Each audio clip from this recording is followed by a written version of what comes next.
Good morning. It's Wednesday, June 7th, 6 a.m. Central Time. I'm Philip Streible, Chief Market Strategist at Blue Line Futures, giving you a metals minute. So looking at the precious metals overnight here, they're mixed. You've got gold down $2.1979. You got silver up 3 cents at $23.71. Copper up $2.60 at $379.50. If you're trading the December contract with us, we did have some sell orders working at $382. Those were filled on the overnight here. The high was $383. Platinum up $850 at $1047. I really believe that there's small resistance, $1050 to about $1055 on the platinum chart. But platinum, I think, has one of the best looking charts out there. I'd like to see gold and silver follow that same chart pattern.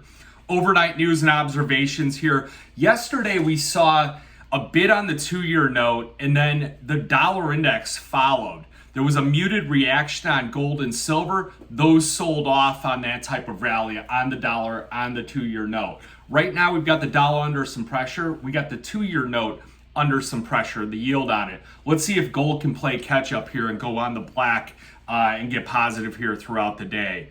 Looking at this other observation, this is kind of like a two-part. On Coinbase, they're getting sued by the SEC. Well, there's another lawsuit against Binance.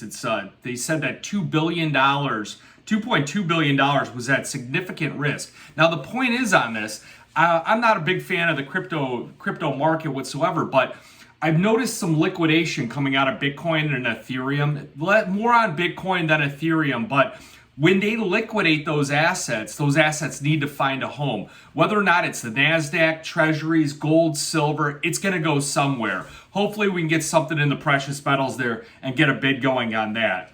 Other news here, and I think this was really your copper move. We saw China, their exports, they had plunged. It was a multi-year low.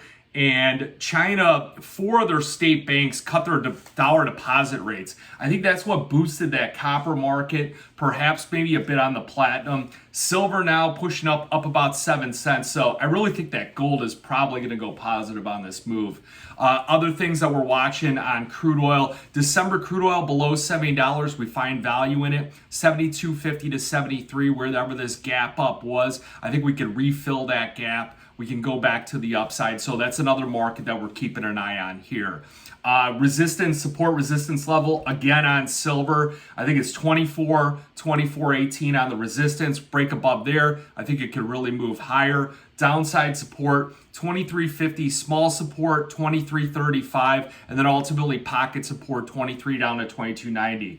On gold, it's going to be psychological 2000. It's going to be 2008. We get above there, we'll probably test that 2050 level. Downside support, 1950, and it's rising a bit. It was 1949.60 and 1953. Those were your 2 key levels of support. We'll look to add again on copper, on crude oil, and on a number of other different commodities here today. A lot of the grain market, especially if they get a little bit of rain, I think it gives us a longer term opportunity.